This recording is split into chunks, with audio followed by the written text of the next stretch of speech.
Hello students, my name is Urooj Fatima और इस lecture में हम डिस्कस करेंगे पैथोफिजियोलॉजी का चैप्टर 3 का पार्ट 2, जिसमें हम मेनली दो डिजीज के बारे में डिस्कस करेंगे। कंजेस्टिव हार्ट फेलियर, जिसको सीएचएफ भी कहते हैं। उसके अलावा इसमें एक और डिजीज हम पढ़ेंगे, वो है इश्केमिक हार्ट डिजीज। तो सबसे पहले हम सीएचएफ से स्टार्ट करते हैं। तो ये वो कंडीशन है जिसमें जो हार्ट है वो sufficient amount of blood pump नहीं कर पाता है। तो जो ब्लड की कमी जो रिक्वायर्ड होती है उसको पूरी नहीं कर पाता है, उसकी वजह से ये कंडीशन होती है। So when a heart fails to pump blood in a quantity sufficient to fulfill the body requirements, then it is called as congestive heart failure, जिसको हार्ट फेलियर भी कहते हैं। तो इसमें क्या होता है, जो कोरोनरी आर्टरीज होती हैं वो नैरो डाउन हो जाती हैं, ब्लड प्रेशर इंक्रीज हो जाता है, जिसकी वजह से हार्ट बहुत ही ज्यादा वीक और स्टिफ हो जाता है to fill and pump the blood efficiently. तो ये हो गया कंजेस्टिव हार्ट फेलियर के बारे में। अब इसके हम टाइप्स देख लेते हैं। तो मेनली ये 4 टाइप्स का होता है।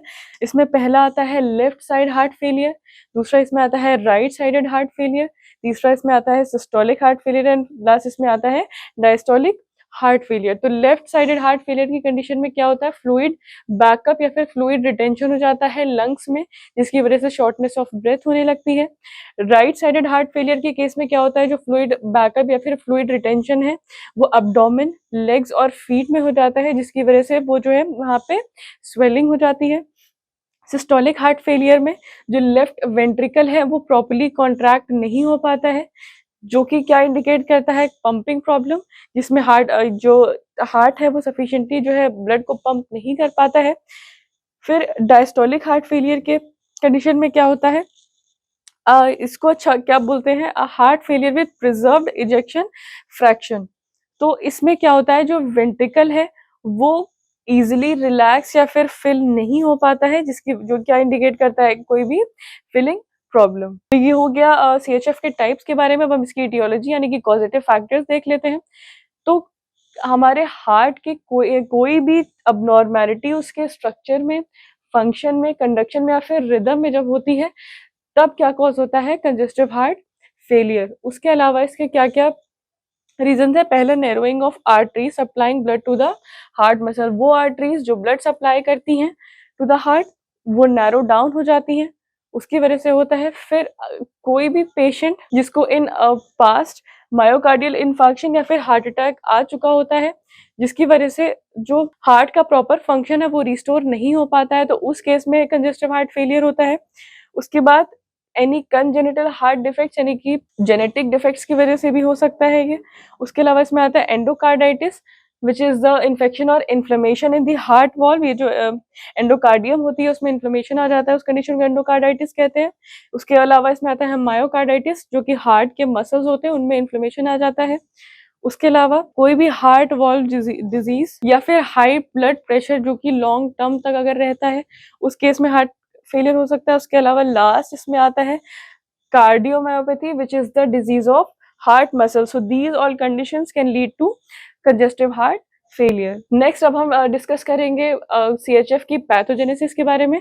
तो हार्ट फेलियर की कंडीशन में, जैसे कि मैंने आपको स्टार्टिंग में बताया कि अब जो हार्ट है वो सफिशिएंटली ब्लड जो है उसको पंप नहीं कर पाता है, और इसी को हम क्या कहते हैं, लो स्ट्रोक वॉल्यूम। तो इस कार्डियक आउटपुट को मेंटेन करने के लिए हार्ट जो है वो रैपिडली बीट करता है, एक फास्टर रेट पे बीट करता है, जिसकी वजह से हार्ट रेट इंक्रीज हो जाता है, या फिर एक्स्ट्रा ब्लड जो है वो पंप करता है, जिसकी वजह से स्ट्रोक वॉल्यूम जो है वो इंक्रीज हो जाता है। और स्ट्रोक वॉल्यूम जो है वो 3 फैक्टर्स डिटरमाइन करते हैं, वो है preload, contractility and after load.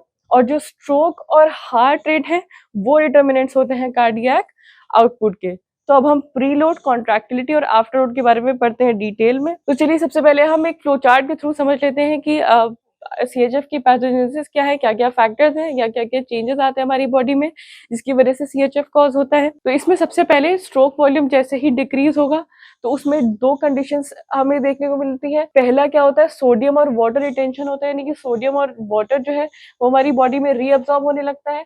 दूसरा जो सिंपैथेटिक टोन है वो इंक्रीज हो जाती है। सिंपैथेटिक टोन इंक्रीज होने का मतलब वेसो कॉन्स्ट्रिक्शन होगा, ब्लड वेसल्स कॉन्स्ट्रिक्ट होने लगेंगी या फिर नैरो डाउन होने लगेंगी, या फिर जो हार्ट रेट है वो इंक्रीज हो जाएगा। तो अगर सोडियम एंड वाटर रिटेंशन होता है तो उस केस में प्रीलोड इंक्रीज होगा। और प्रीलोड क्या होता है, जो वॉल्यूम एंटर करता है वेंट्रिकल में उसको प्रीलोड कहते हैं। तो प्रीलोड इंक्रीज हो जाएगा, जिसकी वजह से ये क्या कॉज करेगा, पल्मोनरी कंजेशन, जिसमें क्या क्या सिम्टम्स होंगे, कॉफ, रेस्पिरेटरी रेट इंक्रीज हो जाएगा, डिस्पनिया हो जाएगा, या फिर फ्रॉदी स्प्यूटम फॉर्म होगा, जो कि फर्दर क्या करेगा, पेरिफेरल एडिमा कर देगा, यानी कि स्वेलिंग कॉज कर देगा, जिसकी वजह से और जो इसके सिम्टम्स क्रिएट होंगे वो है hepatomegaly, enlargement of liver and jugular vein distension, यानी कि जो उसकी इलास्टिसिटी है जगुलर वेन की वो जो है वो डिक्रीज हो जाएगी। नेक्स्ट, जब सिंपैथेटिक टोन इंक्रीज होगा तो उसकी वजह से दो कंडीशंस मैंने आपको बताया कि वेसोकॉन्स्ट्रिक्शन होगा और हार्ट रेट जो है वो इंक्रीज हो जाएगा। तो वेसोकॉन्स्ट्रिक्शन जो है या तो वो वेन्स में भी हो सकता है और आर्टरीज में भी हो सकता है। तो अगर वेनस वेसोकॉन्स्ट्रिक्शन है तो प्रीलोड इंक्रीज होगा, और अगर आर्टीरियल वेसोकॉन्स्ट्रिक्शन है तो आफ्टर लोड इंक्रीज होगा। तो आफ्टर लोड जो होता है, it is the stress in the left ventricle at the time of ejection. After load increase होने के बाद ये कार्डियक वर्कलोड इंक्रीज करेगा, क्योंकि जो हार्ट है वो ज्यादा वर्क करेगा टू पंप इनफ ब्लड, जिसकी वजह से स्ट्रोक वॉल्यूम जो है वो काफी हद तक डिक्रीज हो जाएगा, जो कि क्या करेगा, टिश्यू परफ्यूजन को डिक्रीज कर देगा, यानी कि उसमें जो ब्लड फ्लो है टिश्यूज में वो प्रॉपर नहीं हो पाएगा, जो कि क्या क्या सिम्टम्स कॉज करेगा, confusion, angina, palpitations, fatigue and urine output को भी वो क्या करेगा, डिक्रीज कर देगा। तो ये फ्लो चार्ट के थ्रू हमने देखा, हम थ्योरेटिकली थोड़ा सा डिटेल में पढ़ते हैं प्रीलोड, कॉन्ट्रैक्टिलिटी और आफ्टर लोड में, और ये जो तीनों है ये डिटर्मिनेंट्स हैं स्ट्रोक वॉल्यूम के। तो प्रीलोड, जैसे कि मैंने अभी आपको बताया, it is the volume sent to the ventricle, जितना भी अमाउंट ऑफ वॉल्यूम जो है वो वेंट्रिकल में एंटर करता है वो प्रीलोड होता है, और ये डिपेंड करता है इंट्रावेस्कुलर वॉल्यूम पे और अफेक्ट होता है रिस्ट्रिक्शन टू वेंट्रिकुलर फिलिंग की वजह से। अगर वेंट्रिकल्स जो है वो प्रॉपर्ली फिल नहीं हो पा रहे हैं, प्रीलोड जो होता है वो अफेक्ट होने लगता है। तो जैसे कि हमें पता है कि हार्ट जो है वो थोरेसिक कैविटी में प्रेजेंट होता है, अगर वहां पे प्लूरल प्रेशर जो है इंक्रीज होता है, प्लूरल आया है प्लूरा से, जो कि थिन कवरिंग होती है लंग्स की, तो अगर प्लूरल प्रेशर इंक्रीज हो जाता है तो ये क्या करता है, राइट एट्रियल प्रेशर को भी रिड्यूस करता है, और उसके बाद फर्दर ये क्या करता है, वेंट्रिकुलर फिलिंग को भी कम कर देता है, यानी वेंट्रिकल्स को प्रॉपर्ली फिल नहीं होने देता है। तो डायस्टोलिक फंक्शन जो है हार्ट का, उसमें जो लेफ्ट वेंट्रिकल है उसमें इलास्टिसिटी होती है और डिस्टेंसिबिलिटी होती है। जो डिस्टेंसिबिलिटी है वो एक पैसिव फिनोमिना है, और ये जो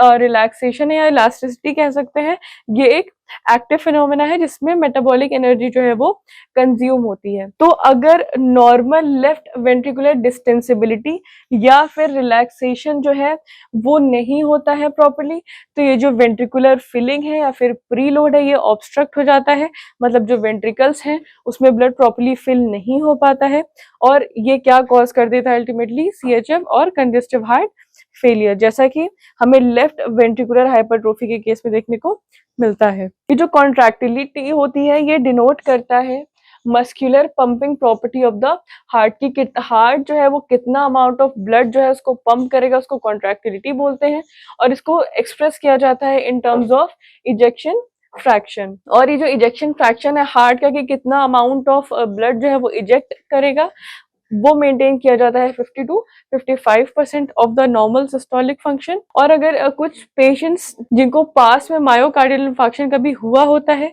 तो वो क्या करता है, हार्ट की कॉन्ट्रैक्टिलिटी को इम्पेयर कर देता है, डिस्टर्ब कर देता है due to the non functioning of myocardium. तो कुछ फार्माकोलॉजिकल एजेंट्स हैं जैसे कि कैल्शियम चैनल ब्लॉकर्स, या कुछ कंडीशंस जैसे हाइपोक्सीमिया एंड सीवियर एसिडोसिस, ये क्या करते हैं, मायोकार्डियल सिस्टोलिक फंक्शन को डिप्रेस कर देते हैं या फिर रिड्यूस कर देते हैं। नेक्स्ट इसमें आता है आफ्टर लोड।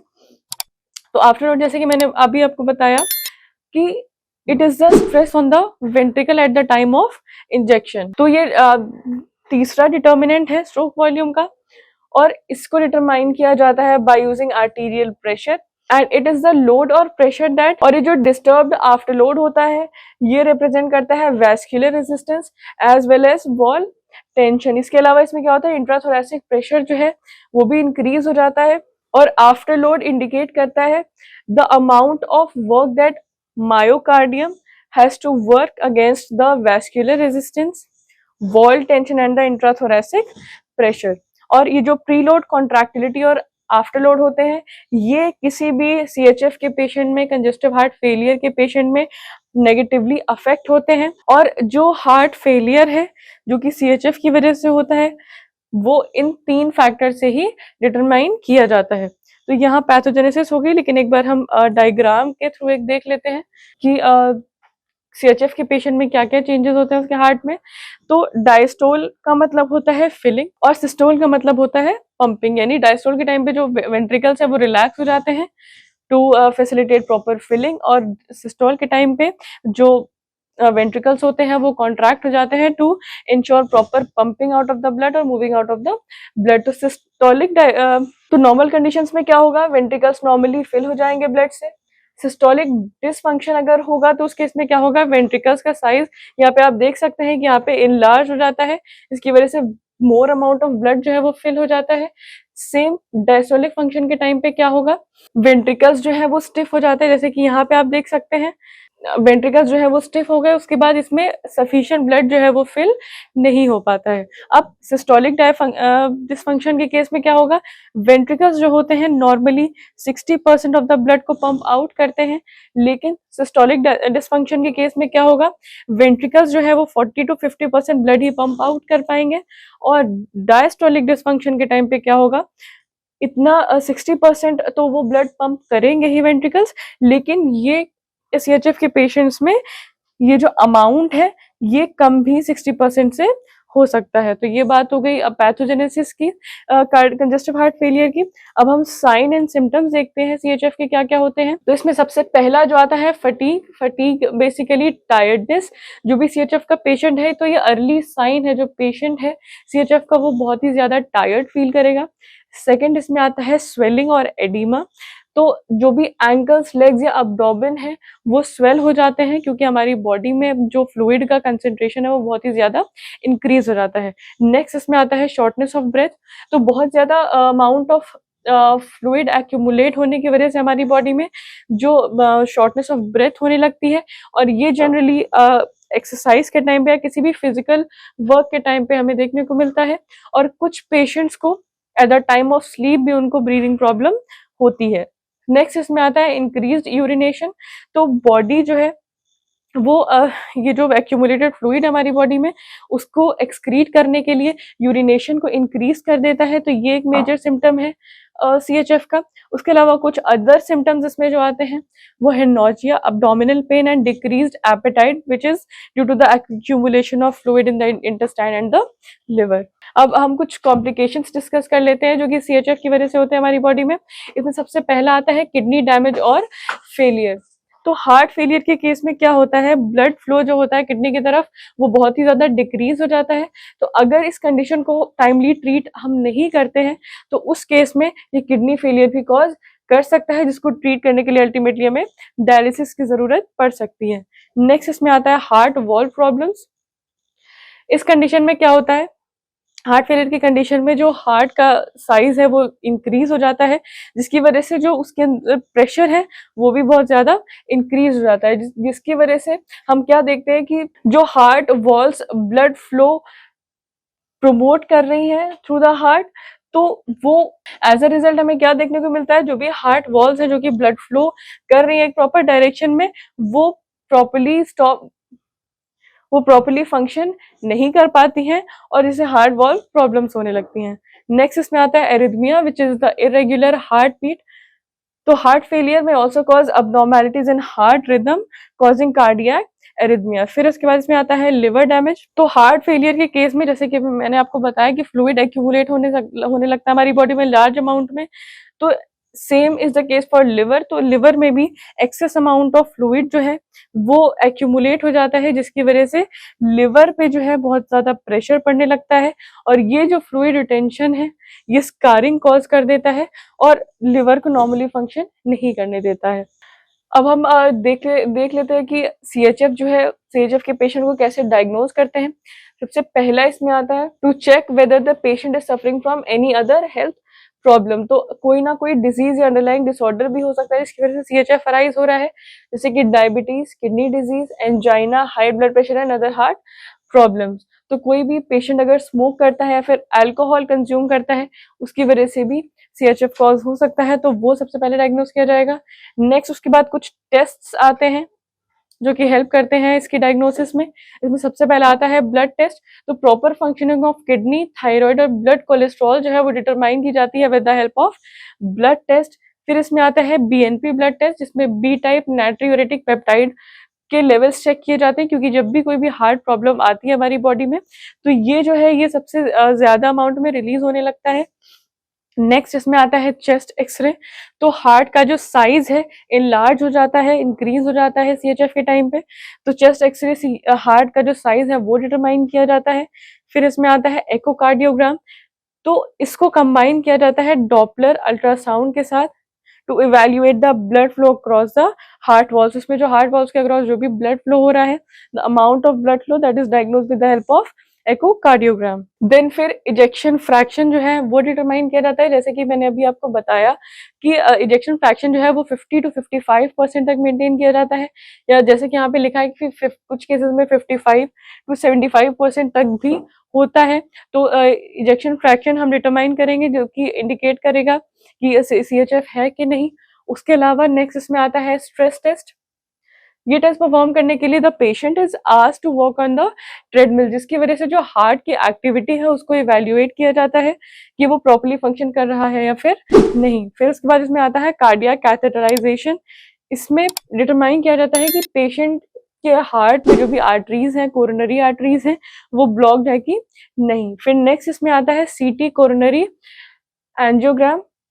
इसमें एक्सरे और डाई का यूज किया जाता है to determine whether the patient is suffering from coronary artery disease और नॉट। फिर इसके बाद cardiac MRI which is magnetic resonance imaging, ये टेस्ट परफॉर्म किया जाता है to check whether the patient is having abnormalities of heart muscles और tissues. तो अब हम CHF का प्लान ऑफ ट्रीटमेंट देख लेते हैं कि CHF के पेशेंट्स को क्या क्या ड्रग्स दी जाती हैं, कैसे उसको ट्रीट करते हैं या फिर मैनेज करते हैं। सबसे पहले हम मेडिकेशंस की बात करेंगे कि मेनली दो क्लास जो है, दो कैटेगरीज है ड्रग्स की, वो यूज की जाती है। सबसे पहले इसमें आता है ACE इनहिबिटर, जो कि मेनली BP को मैनेज करने के लिए या फिर डिक्रीज करने के लिए यूज करते हैं। और ये इसके अलावा क्या करती हैं, ये ब्लड वेसल्स को डायलेट कर देती हैं ताकि जो ब्लड फ्लो है वो इजीली हो सके। इसके एग्जांपल्स है कैप्टोप्रिल, एनालोप्रिल एंड क्विनाप्रिल। फिर बीटा ब्लॉकर्स इसमें देते हैं, और जो बीटा ब्लॉकर्स होते हैं they reduce the amount of oxygen a heart requires by slowing down the heart rate. तो ये हार्ट रेट को डिक्रीज कर देते हैं, जिसकी वजह से जो ऑक्सीजन डिमांड है वो डिक्रीज हो जाती है। इसके एग्जाम्पल्स है बिसोप्रोलॉल, कार्वेडिलॉल एंड मेटोप्रोलॉल। तो ड्रग्स के अलावा इसमें सर्जरी, कुछ जो सीवियर केसेस होते हैं CHF के, उसमें डॉक्टर सर्जरी भी प्रेस्क्राइब करते हैं, जिसमें कई सारे मेथड्स हैं। पहला इसमें आता है हार्ट स्टेंट।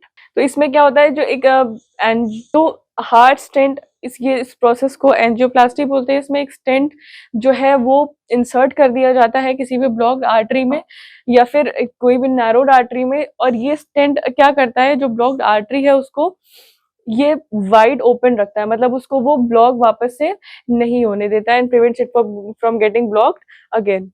फिर इसमें पेसमेकर, नेक्स्ट आता है पेसमेकर।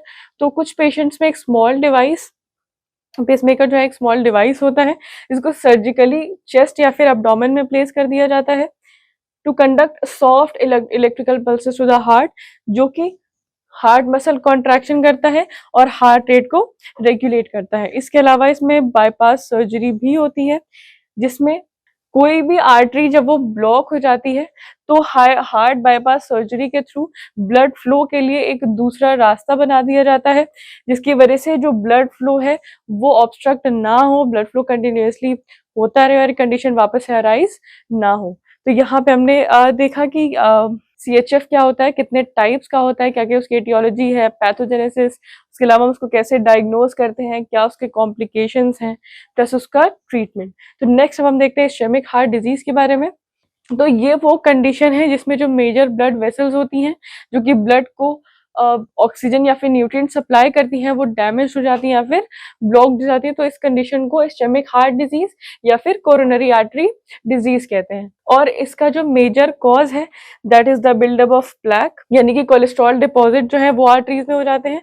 फॉर एग्जाम्पल ये आपकी आर्टरी है, तो इसमें कोलेस्ट्रॉल जब यहाँ पे जाके जमा हो जाता है तो इसकी वजह से जो ब्लड फ्लो है इसमें से प्रॉपर नहीं हो पाता है और ब्लड वेसल्स या जो आर्टरीज होती हैं वो नैरो डाउन हो जाती हैं और ये क्या कॉज कर देती है, इस्केमिक हार्ट डिजीज।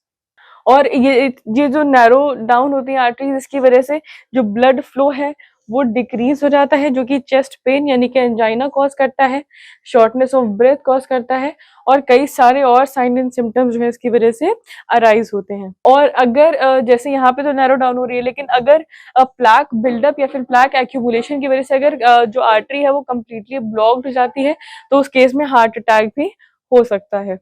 नेक्स्ट इसमें आता है इसकी एटियोलॉजी यानी कि इसके कॉजेटिव फैक्टर्स। तो जो इस्केमिक हार्ट डिजीज होता है वो कोरोनरी आर्टरी मेनली इनिशिएट करती है, मतलब कोरोनरी आर्टरी जब भी डैमेज हो जाती है या फिर इंजर्ड हो जाती है तो वो मेनली इनिशिएट करता है इस्केमिक हार्ट डिजीज को। कुछ अदर पॉजिटिव फैक्टर्स हैं जैसे कि smoking, high blood pressure, high cholesterol, diabetes और इंसुलिन रेजिस्टेंस या फिर सेडेंटरी लाइफस्टाइल। तो ये सारे जो फैक्टर्स हैं ये भी बहुत सिग्निफिकेंट होते हैं in the causation of ischaemic heart disease और द कोरोनरी हार्ट डिजीज। तो यहाँ पे हम डिस्कस करेंगे pathogenesis of ischaemic heart disease. तो इस्केमिक हार्ट डिजीज जैसे कि मैंने अभी आपको बताया कि मेनली इनिशिएट होता है एथेरोस्क्लेरोसिस यानी कि प्लैक बिल्डअप की वजह से जो कि आर्टरीज में हो जाता है। तो इसमें बहुत सारे चेंजेस नजर आते हैं हमको जिसके बारे में हम अभी पढ़ते हैं। तो इसमें मेनली जो है वो 3 टाइप के चेंजेस हैं। पहला इसमें आता है एक्यूट प्लैक चेंजेस, सेकंड इसमें आता है कोरोनरी आर्टरी थ्रोम्बोसिस और थर्ड इसमें आता है कोरोनरी आर्टरी वेसोस्पाज्म। सबसे पहले हम बात करेंगे एक्यूट प्लैक चेंजेस के बारे में। तो बहुत सारे मॉर्फोलॉजिकल चेंजेस होते हैं क्रोनिक एथेरोस्क्लेरोटिक प्लैक्स में, जैसे कि फिशरिंग यानी कि यहाँ पे ये जो प्लैक है ये रप्चर हो जाता है। दूसरा इसमें आता है प्लैक हेमोरेज यानी कि जो ज्यादा से ज्यादा अमाउंट ऑफ ब्लड जो है ये लीक आउट कर देता है, जैसे कि आप यहाँ पे देख सकते हैं। उसके अलावा ये प्लैक को जो है वो रप्चर कर देता है। तो ये सारे चेंजेस एक्यूट प्लैक चेंजेस हैं जो कि दिखते हैं। उसके साथ साथ क्या होता है, जो एथेरोमेटस डेब्री होता है उसमें एम्बोलाइजेशन हो जाता है यानी कि क्लॉट लाइक फॉर्मेशन हो जाता है। उसके बाद ये जब प्लैक जो है ये इंक्रीज होता है, इसका जो साइज है वो इंक्रीज होता है, जिसकी वजह से कुछ पॉइंट ऑफ टाइम के बाद इसका ब्रेक डाउन हो जाता है यानी कि बहुत सारे पार्ट्स में ब्रेक हो जाता है। तो ये क्या करता है, प्लेटलेट एग्रीगेशन कर देता है उस साइड पे, जिसकी वजह से जो है वो ब्लड फ्लो जो है हमारे हार्ट में प्रॉपर नहीं हो पाता है। नेक्स्ट इसमें आता है कोरोनरी आर्टरी थ्रोम्बोसिस। तो ये this is the most essential feature of the pathogenesis of coronary diseases. तो जब प्लैक का ब्रेक डाउन होगा, वो पार्ट्स में ब्रेक होगा, तो ये थ्रोम्बोजेनिक लिपिड्स को रिलीज करता है और कुछ सब एंडोथीलियल कोलेजन को रिलीज करता है, जो कि फर्दर क्या करता है, प्लेटलेट एग्रीगेशन को इंक्रीज कर देता है, थ्रोम्बिक जनरेशन बढ़ा देता है और थ्रोम्बस फॉर्मेशन करता है, जिसकी वजह से क्लॉट लाइक फॉर्मेशन होगा। तो ऑफकोर्स ब्लड वेसल्स जो हैं वो इस थ्रोम्बस फॉर्मेशन या फिर क्लॉट फॉर्मेशन की वजह से वो जो है वो ब्लॉक्ड हो जाएंगे। नेक्स्ट इसमें आता है कोरोनरी आर्टरी वेसोस्पाज्म। नेक्स्ट इसमें आता है कोरोनरी आर्टरी वेसोस्पाज्म। तो vasospasm is the narrowing of arteries which is caused due to the contraction of blood vessels. Next इसमें आता है कोरोनरी आर्टरी वेसोस्पाज्म। तो वेसोस्पाज्म जो होता है that is the narrowing of artery और the coronary artery due to the persistent contraction of blood vessels, यानी कि अगर कंटिन्यूसली जो ब्लड वेसल्स है वो कॉन्ट्रैक्टेड रहती है तो उस केस में क्या होता है, कोरोनरी आर्टरी जो है वो नैरो डाउन हो जाती है। उसी कंडीशन को कहते हैं कोरोनरी आर्टरी वेसोस्पाज्म। और ये कब अराइज होती है, जब प्लैक का ब्रेक डाउन होता है और vasospastic mediators for example thromboxane A2 release होते हैं प्लेटलेट एग्रीगेट से। उसके अलावा एंडोथीलियल डिसफंक्शन की वजह से भी वेसोस्पाज्म हो सकता है। कैसे, by the reduce expansion of endothelial cell derived relaxing factors, यानी कि इसमें जो है सेल डिराइव्ड रिलैक्सिंग फैक्टर्स जो हैं वो उतना ज्यादा रिलीज नहीं होते हैं, एक्सपैंड नहीं हो पाते हैं, जिसकी वजह से कोरोनरी आर्टरी वेसोस्पाज्म हो सकता है। तो ये हमने डिस्कस किया pathogenesis of ischaemic heart disease. Next अब हम देखते हैं इसके क्या क्या साइन एंड सिम्टम्स होते हैं। तो इसके हम मेजर साइन एंड सिम्टम्स के बारे में बात करेंगे। इसमें पहला आता है angina pectoris in cold weather और इमोशनल सिचुएशन। कोल्ड वेदर के टाइम पे या फिर किसी भी इमोशनल सिचुएशन में चेस्ट पेन जो अराइज होता है उसको एंजाइना पेक्टोरिस कहते हैं। नेक्स्ट इसमें आता है acute chest pain, short term के लिए जो पेन होता है चेस्ट में। उसके अलावा इसमें आता है अनस्टेबल एंजाइना और मायोकार्डियल इन्फेक्शन और हार्ट अटैक। उसके अलावा इसमें आता है हार्ट फेलियर, वो कंडीशन जिसमें जो ब्लड है वो एफिशिएंटली ब्लड को पंप नहीं कर पाएगा, क्योंकि जो इश्केमिक हार्ट डिजीज है इसका जो आइडेंटिफाइंग फीचर है वो है एथेरोस्क्लेरोसिस और बिल्डअप ऑफ प्लैक और atheroma in the coronary artery. Heart failure में इसके अलावा क्या होता है, जो वीकेंड हार्ट मसल है उसमें जो है क्या कहते हैं स्वेलिंग हो जाती है, जो कि फर्दर और भी क्या करता है वो शॉर्टनेस ऑफ ब्रेथ कॉज करता है और या फिर ब्रीदिंग प्रॉपर नहीं होने देता है। तो अब हम बात करेंगे इसके कुछ कॉम्प्लिकेशंस के बारे में, जिसमें सबसे पहला आता है एंजाइना। तो जो नैरो डाउन कोरोनरी आर्टरीज होती हैं वो इनफ या फिर सफिशिएंट ब्लड को अब पंप नहीं कर पाती हैं या सप्लाई नहीं कर पाती हैं, जो कि फर्दर क्या कॉज करता है चेस्ट पेन और एंजाइना और the shortness of breath. Next इसमें आता है हार्ट अटैक। तो जब प्लैक का ब्रेकडाउन होता है तो ब्लड क्लॉट फॉर्मेशन होता है फ्रॉम द। नेक्स्ट इसमें आता है हार्ट अटैक। तो जब प्लैक का ब्रेकडाउन होता है तो ये ब्लड क्लॉट फॉर्मेशन होने लगता है वहां पे। तो जब ये ब्लड क्लॉट कंप्लीटली ब्लॉक कर देता है आर्टरी को और द कोरोनरी आर्टरी को, तो ये क्या रिजल्ट करता है इन द हार्ट अटैक। नेक्स्ट इसमें आता है हार्ट फेलियर, और ये कंडीशन तब डेवलप होती है जब हार्ट बहुत ही ज्यादा वीक हो जाता है to pump enough blood for the fulfilling body's requirements. उसके बाद और जब ब्लड ओके, तो जब हार्ट जो है वो सफिशिएंट ब्लड नहीं पंप कर पाता है तो कुछ एरियाज जो होते हैं हार्ट के उनको ऑक्सीजन नहीं मिल पाता है, न्यूट्रिएंट्स नहीं मिल पाता है, या फिर ब्लड क्योंकि वहां पे ब्लड फ्लो जो है वो बहुत ही ज्यादा रिड्यूस हो चुका होता है। और ये कंडीशन मोस्टली उस केस में होती है जब पास में किसी भी पेशेंट को हार्ट अटैक हो चुका होता है। नेक्स्ट इसमें आता है अब normal heart rhythm. Ischaemic heart disease है, ये अब नॉर्मल हार्ट रिदम या फिर कार्डियक एरिथमिया कॉज कर सकता है जब हम हार्ट में या फिर हार्ट के जो डैमेज टिश्यूज हैं उसमें प्रॉपर ब्लड सप्लाई नहीं हो पाता है, तो वो हार्ट की जो इलेक्ट्रिकल इम्पल्स है जिसकी वजह से रिदम जो है हमारे हार्ट की मेंटेन होती है उसमें इंटरफेयर करता है और अब नॉर्मल हार्ट रिदम कॉज करते हैं या फिर कार्डियक एरिथमिया कॉज करता है। नेक्स्ट अब हम देखते हैं कि इश्केमिक हार्ट डिजीज या फिर कोरोनरी आर्टरी डिजीज के पेशेंट को कैसे डायग्नोज करते हैं। इसमें सबसे पहला आता है ईसीजी और इलेक्ट्रोकार्डियोग्राम। ये जो टेस्ट है ये क्या करता है, हार्ट की इलेक्ट्रिकल इम्पल्स को मेजर करता है। फिर आता है एकोकार्डियोग्राम जो कि हार्ट की इमेज प्रोड्यूस करता है, क्योंकि इश्केमिक हार्ट डिजीज के केस में समटाइम्स क्या होता है कि हार्ट जो है वो इलार्ज हो जाता है, उसका साइज इंक्रीज हो जाता है, उसको मेजर करने के लिए एकोकार्डियोग्राम यूज करते हैं। नेक्स्ट इसमें आता है सीटी स्कैन और कंप्यूटराइज्ड टोमोग्राफी स्कैन। ये जो है आर्टरीज की इमेज प्रोड्यूस करता है कि वो आर्टरी ऑक्लूटेड तो नहीं है, ऑब्स्ट्रक्टेड तो नहीं है। उसके अलावा इसमें आता है MRA which is the magnetic resonance angiogram, ये डायग्नोज करता है ब्लॉक्ड आर्टरीज को। नेक्स्ट एंड लास्ट इसमें आता है कोरोनरी कैथेटराइजेशन और एंजियोग्राम। इसमें एक डाई का यूज किया जाता है और ऑब्जर्व किया जाता है कि वो प्रॉपरली जो है आर्टरीज में फ्लो हो रहा है कि नहीं, जिससे क्या होता है फर्दर ब्लड फ्लो भी हम डिटरमाइन कर सकते हैं। तो ये हो गया डायग्नोसिस कि क्या प्लान ऑफ ट्रीटमेंट है किसी भी कोरोनरी आर्टरी डिजीज के पेशेंट को कैसे ट्रीट कर सकते हैं। सबसे पहला इसमें लाइफस्टाइल चेंजेस। तो सबसे फर्स्ट एंड फॉरमोस्ट चीज जो होती है वो है लाइफस्टाइल चेंज, जैसे कि स्मोकिंग, अगर कोई पेशेंट स्मोक करता है देन ही और शी शुड क्विट स्मोकिंग। उसके अलावा हेल्दी डाइट फॉलो करनी चाहिए। देन इसमें आता है exercise regularly and reduce stress. तो ये सारे मेजर लाइफस्टाइल चेंजेस हैं जिनकी वजह से मेजरली जो कोरोनरी आर्टरी डिजीज का चांस है उसको हम रिड्यूस कर सकते हैं। नेक्स्ट अब इसमें हम कुछ ड्रग्स डिस्कस करेंगे जो कि कोरोनरी आर्टरी डिजीज के पेशेंट को दी जाती हैं। सबसे पहला आता है इसमें एस इनहिबिटर, जैसा कि हमने हार्ट फेलियर में भी पढ़ा था। ये जो एस इनहिबिटर्स हैं ये ब्लड वेसल्स को रिलैक्स कर देते हैं, डायलेट कर देते हैं, जिसकी वजह से जो ब्लड प्रेशर है वो डिक्रीज हो जाता है। तो इसके कुछ एग्जाम्पल है वो है बेनाज़ोपिल, कैप्टोप्रिल एंड इनैलोपिल। उसके अलावा इसमें एआरबीज या फिर एंजियोटेंसिन रिसेप्टर ब्लॉकर्स भी दिए जाते हैं। ये भी क्या करते हैं ब्लड प्रेशर को रिड्यूस करते हैं। For example losartan, valsartan and candesartan. फिर उसमें कुछ एंटी इश्केमिक एजेंट्स दिए जाते हैं, फॉर एग्जाम्पल रेनोलाजीन। कुछ एंटी प्लेटलेट ड्रग्स दी जाती है, बहुत ही ज्यादा इंपॉर्टेंट है क्योंकि प्लेटलेट एग्रीगेशन नहीं होने देती है। For example aspirin, clopidogrel and prasugrel. Next फिर हार्ट रेट को रिड्यूस करने के लिए, स्लो डाउन करने के लिए बीटा ब्लॉकर्स देते हैं, जिसका एग्जांपल है एटिनोलॉल, कार्वेडिलॉल एंड मेटोप्रोलॉल। फिर हार्ट मसल्स पे जो वर्क लोड इंक्रीज हो जाता है उसके लिए हम कैल्शियम चैनल ब्लॉकर्स देते हैं पेशेंट को, जो कि क्या करता है calcium flow to the heart muscle या फिर कार्डियक मसल को वो डिक्रीज कर देता है। इसके एग्जाम्पल्स है एम्लोडिपिन एंड पेलोडिपिन।